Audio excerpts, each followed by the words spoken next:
Vadodara news 24/7 में आपका स्वागत है। आज हमारे साथ स्टूडियो में Dharmesh ji Vaishnav, Indian delivery organisation लॉयज ऑर्गेनाइजेशन के जयपुर अध्यक्ष और Indian federation of app based transport के जॉइंट सेक्रेटरी आज हमारे साथ स्टूडियो में है। उनसे सबसे पहले तो ये जानते हैं कि संस्था क्या काम करती है और फिर उनसे कुछ मुद्दों पर बातचीत होगी। नमस्कार, मेरा नाम धर्मेंद्र वैष्णव है और इंडियन डिलीवरी लॉयज ऑर्गेनाइजेशन जयपुर से मैं प्रेसिडेंट हूं और Indian federation of app based transport worker जो कि एक नेशनल यूनियन है, हिंदुस्तान के सभी ड्राइवरों और डिलीवरी वर्करों के लिए एक साथ काम करती है नेशनल लेवल पर, उसमें मैं जॉइंट सेक्रेटरी हूं। और हम लोग इन दोनों संस्थाओं के जरिए डिलीवरी वर्कर और बाइक ड्राइवर और कैब ड्राइवर जो ओला, उबर, स्विगी, जोमेटो, रैपिडो और डिंजो जैसी कंपनियों में काम करते हैं, उनके अधिकारों के लिए, उनकी सुरक्षा के लिए और उनके शोषण के खिलाफ हम लोग काम करते हैं और आगे भी ये संस्थाएं इसी पर काम करती रहेगी। अभी जैसा कि उन्होंने बताया कि जो जोमेटो, स्विगी पे जो डिलीवरी करते हैं, जो लोग डिलीवरी करते हैं, ट्रांसपोर्टेशन देते हैं, उसकी एक यूनियन बनी हुई है, उसके अध्यक्ष है ये, और जो भी समस्याएं उनके साथ होती है ये उनके लिए निवारण करते हैं, उनके लिए खड़े होते हैं। कुछ मुद्दे हैं हमारे पास, उन मुद्दों पे इनसे बातचीत करते हैं। पहला मुद्दा ये है कि पूरे भारतवर्ष में पिछले 10 महीनों में लगभग हर शहर में ऐप बेस्ड वर्कर के द्वारा हड़तालें की जा रही है। इसका क्या कारण है? सर, इसका प्रमुख कारण तो ये जो 10 महीने की अवधि आपने बताया है, इस 10 महीने की अवधि में हिंदुस्तान ही नहीं दुनिया के अंदर सबसे भयावह स्थिति जिस काल में पैदा हुई वो कोरोना काल था। और 22 मार्च जब से लॉकडाउन हिंदुस्तान में लगा है या सारी दुनिया ने इसका सामना किया है, तब से इस वर्ग ने इतना संघर्ष किया है और इतनी पीड़ा हुई है इस वर्ग को। एक और जहाँ सरकारों ने आर्थिक सहयोग की बात कही, एक और कहीं पर राशन वितरण की बात हुई, तो इस कोरोना काल के अंदर इस वर्ग को लाखों की तादाद में, मैं जहाँ तक समझता हूँ कुछ 50-60 लाख लोग ये होंगे जो इस क्षेत्र में काम करते हैं पूरे हिंदुस्तान में। लेकिन इन लोगों की गणना किसी भी आर्थिक सहयोग में या किसी भी रसद सामग्री के वितरण में इनका नाम कहीं भी शामिल नहीं किया गया। इनको किसी भी तरीके की कोई सहायता नहीं मिली और पिछले 10 महीने के दौरान इनको आवश्यक सेवाओं के नाम पर, चाहे एम्बुलेंस के ड्राइवर के नाम पे हो या कैब हायर की गई हो कोरोना के दौरान, या आवश्यक सेवाओं के नाम पे स्विगी, जोमेटो के डिलीवरी वर्कर को काम करने के लिए प्रेरित जोर दिया गया हो, तो इन्होंने बिना किसी पीपीई किट के, बिना किसी सुरक्षा संसाधनों के अपना काम किया है और कई जगह ये कोरोना से ग्रसित भी हुए हैं। लेकिन इनके लिए सरकार के पास न तो कोई योजना थी और न आज कोई योजना है और कंपनियों की तरफ से भी इसमें किसी प्रकार का कोई सहयोग मिला नहीं। तो इस 10 महीने के पीरियड में काफ़ी परेशान हुए और सरकारों ने जो 34% तक लगभग पेट्रोल की कीमतें बढ़ी है, उसको देखते हुए, और स्पेशली मैं आपको बताऊं कि कोरोना काल के अंदर 22 मार्च के बाद में इस क्षेत्र की इनकम को बिल्कुल आधा किया गया। मतलब एक तो आप 10 महीने में बेरोजगारी का सामना कर रहे हो, भूख का सामना कर रहे हो और 34% पेट्रोल की कीमतें बढ़ रही है। 70 रुपए वाला पेट्रोल आज 94 रुपए के लगभग है। तो मैं समझता हूँ 30% से ऊपर पेट्रोल की कीमतें बढ़ी है। तो ऐसे हालात में इनकी इनकम भी बढ़नी चाहिए थी, लेकिन सभी कंपनियों ने, आप बात करो ओला की, उबर की, रैपिडो की, डिंजो की, स्विगी की, जोमेटो की, हर कंपनी ने इनके रेट कार्ड लगभग आधे कर दिए। तो जब पेट्रोल महंगा हुआ और ऐसी स्थितियां पैदा हुई तो इनको और ज़्यादा कमाई का मौका देना चाहिए था। इनके साथ ये नाइंसाफी की गई जो सरकारों की देखरेख में हुई, या सरकार ने नहीं देखा। तो अब देखना चाहिए कि इस वर्ग का निरंतर शोषण हो रहा है, तो नहीं होना चाहिए। इन्होंने जो बताया कि भाई आप ये कह रहे हैं कि जो अभी लॉकडाउन लगा उसके बाद से स्थितियां चालू हो गई है और उसके बाद से ही स्थिति भयावह रही है। हर व्यक्ति जो इसमें लगा हुआ है, वर्किंग कर रहा है, वो परेशान है, उसको किसी भी प्रकार की मदद नहीं हुई और नहीं मतलब उसमें बढ़ोतरी हुई किसी इनकम में मैं बात कोरोना की नहीं है। तो मतलब जैसे आपकी लड़ाई कंपनी से है या सरकार से है? सर, हम ये लड़ाई कंपनी से कम लड़ना चाहते हैं। हम सरकार से सीधे तौर पे हम सरकार से लड़ना चाहते हैं, क्योंकि सरकार की देख रेख में ही, सरकार के आदेशों के बाद ही या सरकार से परमिशन ग्रांट होने के बाद ही ये लोग हिंदुस्तान में काम करते हैं या अन्य राज्यों में काम करते हैं। तो पहली जिम्मेदारी केंद्र सरकार की है और हमारी लड़ाई सीधी केंद्र सरकार या राज्य सरकारों से है कि आपने किन टर्म्स और कंडीशन के आधार पर इनको लाइसेंस दे रखे हैं कि ये हम लोगों का शोषण कर रहे हैं। आज आप भी एक चैनल में काम कर रहे हैं, मैं आपको एक सीधी सी बात बताता हूँ कि पूरे हिंदुस्तान के अंदर क्या ऐसा कोई काम है जिसके अंदर तरक्की नहीं होती। आज आप किसी किराने की दुकान पे भी 5,000 की नौकरी में लगेंगे, हर साल इंक्रीमेंट होता है, लेकिन ओला, उबर, स्विगी, जोमेटो, रैपिडो, डेंजो जैसी कंपनियों में जो एपीएस वर्कर काम कर रहे हैं, उनका दर्द मैं इस तरीके से बता रहा हूँ कि जब से इन कंपनियों से जुड़े हैं एक पैसे की तरक्की नहीं हुई है, हमेशा नीचे लाया जा रहा है, उनकी इनकम को कम किया जा रहा है। तो ये कौन सा प्रोसेस है जो सरकार के ध्यान में नहीं है या फिर सरकार के ध्यान में है, सरकार जानबूझ के इस पे कोई कार्रवाई नहीं करना चाहती है? तो ये विषय विशेष रूप से उठाने वाली बात यही है कि जब से हम लोगों ने काम शुरू किया है, मतलब सरकार के खिलाफ आपकी आवाज है कि भाई सरकार को इसमें कुछ करना चाहिए, सरकार का पूरी तरह नियंत्रण होना चाहिए।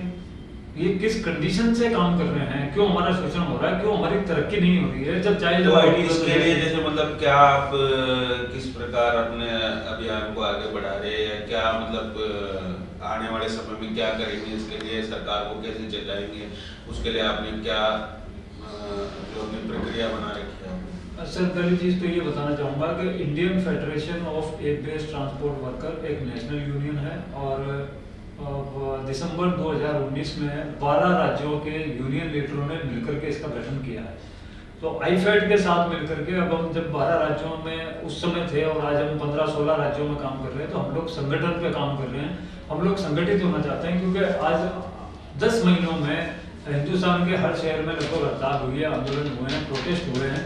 तो अब हम एक ऐसा प्रोटेस्ट लाना चाहते हैं जो नेशनल लेवल का हो, राष्ट्रीय स्तर पर हम अपनी लड़ाई लड़ें, सरकारों तक अपनी आवाज पहुंचाएं, जिसमें हम कुछ हद तक अभी कामयाबी हुए हैं।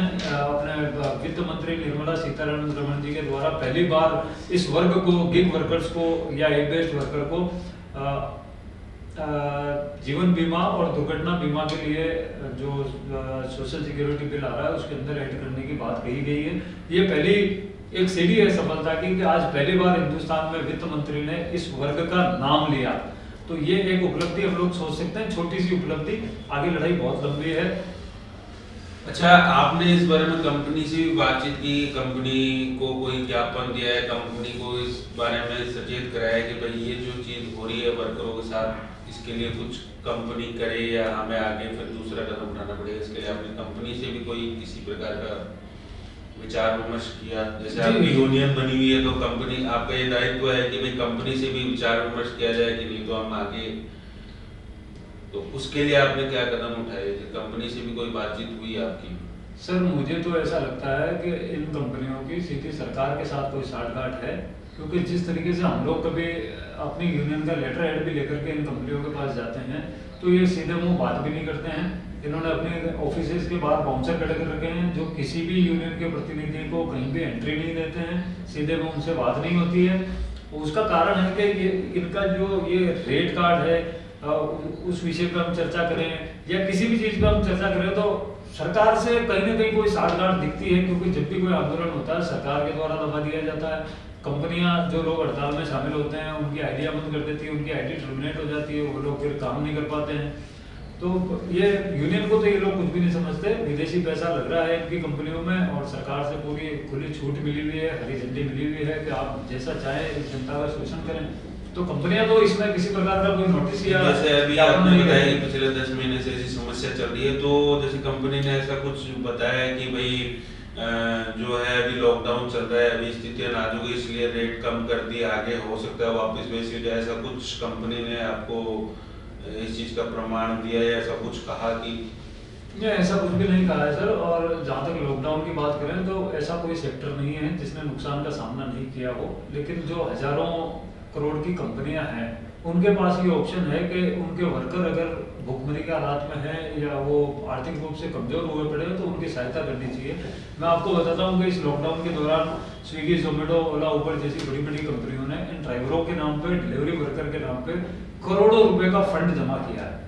मतलब अपने कस्टमर्स को और सारी दुनिया को ये बता करके कि हमारे ये जो कर्मचारी हैं इनकी हम लोग सहायता करना चाहते हैं। तो ये कई करोड़ रुपए इन्होंने जमा किए हैं, ये सोशल मीडिया के जरिए भी आप पता कर सकते हैं। लेकिन उसका फायदा इन ड्राइवरों को कितना हुआ? आज उबर का दावा है कि उसने 45,000 ड्राइवरों के अकाउंट में 3,000 रुपए भेजे हैं सहायता के तौर पे। तो मैं आपके जरिए ऊपर से पूछता हूँ कि जब आपके ड्राइवर हिंदुस्तान में 5 लाख हैं, तो सिर्फ 45,000 को सहायता देकर के आप क्या प्रमाणित करना चाहते हो? बाकी क्या 4,55,000 आपके ड्राइवर नहीं है, उनको सहयोग क्यों नहीं किया गया?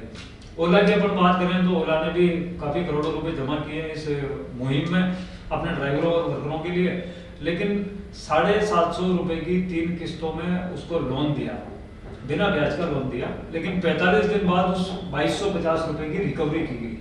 तो आप मतलब दुनिया से भीख मांग के लाते हो ड्राइवर के नाम पे, वर्कर के नाम पे, और उस पैसे को आप एज ए लोन उस वर्कर को देते हो, तो फिर ये कहाँ की समझदारी है? ये किस तरह की सहायता है? अब डिलीवरी वर्कर में आते हैं, अपन जोमेटो पे बात करते हैं, तो जोमेटो अपने वर्कर को एक मैसेज करता है कि आप 1,000 रुपये का राशन खरीदिए और उसका बिल अपनी ऐप के अंदर अपडेट कीजिए, हम आपके अकाउंट में 1,000 रुपये क्रेडिट करेंगे। लेकिन ये उस समय की बात है जब लॉकडाउन चरम पे था, अप्रैल मई की ये बात है, जब बड़े बड़े मॉल बंद थे, बड़े बड़े दुकानदार अपनी दुकानें बंद करके बैठे थे, केवल गलियों में जो छोटी किराने की दुकानें थी तो उन पे सामान मिल रहा था। तो जोमेटो वाला ने कहीं जाकर के 1,000 रुपये का सामान खरीदा वर्कर ने और अपना बिल अपडेट किया, तो उसके बाद ये कंडीशन जोमेटो ने नहीं निकाली कि आपका बिल जो है जीएसटी वाला नहीं है, इसलिए आपको पैसा नहीं दिया जा सकता। तो उसमें मैं मान के चलता हूँ 10% लोगों को 1,000 रुपये की सहायता दी गई होगी, जो कि बिल्कुल भी काफ़ी नहीं है। और जहाँ तक बात करें स्विगी की, तो स्विगी ने इसमें एक बिल्कुल ही अलग ही तरीके का सहयोग किया, अपने वर्कर के अकाउंट में 1,000 रुपये क्रेडिट किए और उसको 1 महीना, 1.5 महीना या 2 महीने की छुट्टी पर भेज दिया। तो आप किसी को 1,000 रुपये देकर के 1, 1.5 या 2 महीने की छुट्टी पर तो नहीं भेज सकते, और अगर भेज रहे हो तो फिर आप सहयोग कहाँ कर रहे हो? वो भले बाजार में जाके 100 रुपये का भी काम कर रहा हो, लेकिन उस समय ऑर्डर कम थे और वर्कर ज़्यादा थे, तो स्विगी ने उसको कवर अप करने के लिए कुछ लोगों के अकाउंट में 1,000 रुपये डाल के उसको छुट्टी पे भेज दिया। तो इसको मैं सहयोग नहीं मानता।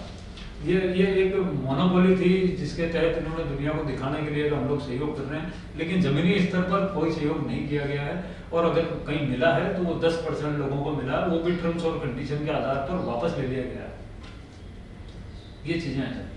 अच्छा, तो इसके लिए मतलब जो आपका आगे का क्या कदम रहेगा, किस प्रकार आप सरकार से उसको चेताएंगे या उसको अपनी बात बनाएंगे, क्या रहेगा आपका आगे का? सर, मुख्य तौर पे हम लोग अभी संगठन पर काम कर रहे हैं, हम लोग ज़्यादा स्ट्राइक की तरफ ध्यान नहीं दे रहे हैं। हम लोग ये एक जयपुर शहर में स्ट्राइक करना या एक अहमदाबाद में स्ट्राइक करना या दिल्ली में या मुंबई में एक जगह स्ट्राइक करना, ये हम लोग नहीं सोच रहे हैं। अभी हम लोग इस बारे में सोच रहे हैं कि अब एक नेशनल प्रोटेस्ट हम लोग प्लान करें। आने वाले 1-1.5-2 महीने में एक ऐसा नेशनल प्रोटेस्ट आएगा कि पूरे हिंदुस्तान का एक देश वर्कर संयुक्त रूप से एकत्रित होकर के एक आंदोलन करेगा एक निश्चित समय पर, एक निश्चित तारीख को। उस दिन सबकी जिम्मेदारी होगी कि इस आंदोलन में अपनी जो भी भागीदारी हो वो उसको पूरी तरह से निभाए, सहयोग करे, और हम कहीं ना कहीं सरकार को और इन कंपनियों को बता सकें कि अब हम लोग संगठित हो गए हैं, हम लोग शोषण के खिलाफ अब चुप नहीं रहेंगे, हम अपने अधिकारों की रक्षा के लिए कुछ भी करेंगे और संगठित होकर के हमको लड़ना पड़ेगा। मैं अपने क्षेत्र के सभी जो भी हिंदुस्तान में एक बेस्ट वर्कर हैं, चाहे वो ओला उबर में कैब चलाते हो या ओला उबर रैपिडो जैसी कंपनी में बाइक ड्राइवर हो या स्विगी जोमेटो में डिलीवरी का काम करते हो, मैं आप सभी से यही निवेदन करूंगा कि अब समय आ गया है कि संगठित होकर के हम लोग एक आंदोलन करें, एक नेशनल प्रोटेस्ट करें, जिसके जरिए हम सरकार को भी बता सकें और दुनिया को भी बता सकें कि एक्चुअल में हमारी समस्या है क्या। मतलब जो आने वाले समय में आप जो सबको साथ लेके एक आंदोलन करना चाहते हैं, सरकार को ये चेताना चाहते हैं कि भाई जो भी हुआ, ये कोरोना काल में काफी तकलीफ हुई, इसकी तरफ ध्यान नहीं दिया गया, तो कंपनी को एक तरह से इसके बारे में सोचना चाहिए। और कुछ आप अपनी तरफ से बताना चाहेंगे? जी, मैं बताना चाहूँगा सर कि इस क्षेत्र में हम लोग हमेशा लड़ाई लड़ते हैं शोषण की। तो मैं आपको आपके चैनल के जरिए जरूर बताना चाहूँगा कि शोषण किस तरीके का है। 26 दिसंबर 2019 को राजस्थान के जयपुर शहर में मॉडल टाउन मालवीय नगर में एक लड़का स्विगी का डिलीवरी वर्कर था, जो एक्सीडेंट के दौरान रात को 12 बजे एक्सीडेंट होता है और वो दुर्घटना में उसकी मृत्यु हो जाती है। कंपनी के अनुसार उसका जो मरणोपरांत जो बीमा राशि उसको मिलनी है वो 5 लाख रुपए है, और 26 दिसंबर 2019 से लेकर के 26 दिसंबर 2020 तक भी उसके परिवार को वो बीमे की राशि नहीं मिल पाती है। और कहीं ना कहीं हम जाकर के जब 21 दिसंबर को 2020 को जब हम एक नेशनल प्रोटेस्ट की घोषणा करते हैं और उसकी पुण्यतिथि पर हम एक आंदोलन करना चाहते हैं, तब कंपनी अचानक जागती है और 7 दिन के अंदर उसके परिवार को 5 लाख रुपए दे दिए जाते हैं। तो यानी कि अगर कोई पीछे से सपोर्ट नहीं कर रहा हो तो ये एक आम आदमी को उसके मरने के बाद उसके परिवार को ये बीमे की राशि भी नहीं देना चाहते हैं। ऐसा ही जोमेटो में भी अभी देखा गया है कि एक जगह डिलीवरी वर्कर कोरोना ग्रस्त हो गया था, तो कंपनियां तो बता रही है कि इनकी क्या क्या पॉलिसी है, लेकिन उसको भी लाभ नहीं मिला। वो भी कोरोना के दौरान क्वारंटाइन रहा, उसका परिवार क्वारंटाइन रहा, लेकिन 1 रुपए की भी जोमेटो की तरफ से उसको हेल्प नहीं की गई। इनके टर्म्स और कंडीशन कहीं ना कहीं उसका इस तरीके से हनन करती है कि उसको कोई लाभ मिल नहीं पाता है। वही ओला उबर की आप देख लो, कई कैब ड्राइवर्स आत्महत्या कर रहे हैं, कहीं पर उनकी हत्या कर दी जाती है, कहीं लूट लिया जाता है। तो इनके जो कस्टमर्स हैं उनका केवाईसी नहीं होता है, उनका वेरिफिकेशन कंपनी को नहीं चाहिए। हमारा सब कुछ चाहिए, हमारा आधार कार्ड चाहिए, पैन कार्ड चाहिए, बैंक पासबुक चाहिए, हमारा पुलिस वेरिफिकेशन चाहिए, सारे डॉक्यूमेंट्स हमारे चाहिए। लेकिन जो कस्टमर है उसकी केवाईसी इनके लिए कदापि जरूरी नहीं है, वो इनके लिए भगवान है। चाहे वो फिर एक डिलीवरी वर्कर को कहीं लूट ले, उसके साथ मारपीट कर दे, या कैब ड्राइवर की हत्या कर दे, उसको लूट के उसकी गाड़ी ले जाए, ऐसे कई केस हिंदुस्तान में जो देखे गए हैं। तो इन चीज़ों पर भी सख्ती से सरकार को हस्तक्षेप करके कड़े कानून बनाने चाहिए और हम लोगों का सहयोग करना चाहिए। अभी हमारी बात हुई इंडियन डिलीवरी लॉयंस ऑर्गेनाइजेशन के अध्यक्ष, जयपुर शहर के अध्यक्ष धर्मेश जी वैष्णव और इंडियन फेडरेशन ऑफ ऐप के जॉइंट सेक्रेटरी, ट्रांसपोर्ट के जॉइंट सेक्रेटरी धर्मेश जी से हमारी बातचीत हुई। उन्होंने बताया कि जो हमारी संस्थाएं है जो डिलीवरी करता है या जो इस प्रकार की ओला कैब वगैरह चलाते हैं, उनके लिए संस्था बनी हुई है, उनके अधिकारों की रक्षा करती है, उनको कोई भी परेशानी होती है उनके लिए खड़ी होती है, और उनको किसी भी प्रकार की समस्या आती है तो उनके लिए हमेशा तैयार रहती है। तो उनसे बातचीत हुई, ऐसी कुछ समस्याएं उन्होंने बताई और इसके लिए उन्होंने ये कहा कि सरकार को भी इसके लिए सोचना चाहिए और सरकार को भी इस ओर ध्यान देना चाहिए। आज ये बड़ी बड़ी जो कंपनियां हैं, स्विगी, जोमेटो या ओला वगैरह, जो भी कंपनियां हैं, ये वर्कर को एक वर्कर के हिसाब से न समझकर एक परिवार के हिसाब से उसको टैकल करे, एक परिवार के हिसाब से उसको देख के उसके लिए सोचे। तो इसमें इनसे बातचीत हुई, उन्होंने ये बताया कि हम सरकार से यही चाहते हैं कि आगे वो अपने हस्तक्षेप में इन कंपनियों से डील करे, अपने हस्तक्षेप के अधिकार रखते हुए इन कंपनियों से और ये काम करे। तो हम भी यही चाहते हैं मरुद्रा न्यूज़ 24/7 की तरफ से कि जो इनकी समस्या है सरकार से जो ये चाहते हैं वो सरकार इनकी बात सुने और उस पर ध्यान दे और उसका निराकरण करे। मैं विवेक गुप्ता, मरुद्रा न्यूज़ 24/7 से, धन्यवाद।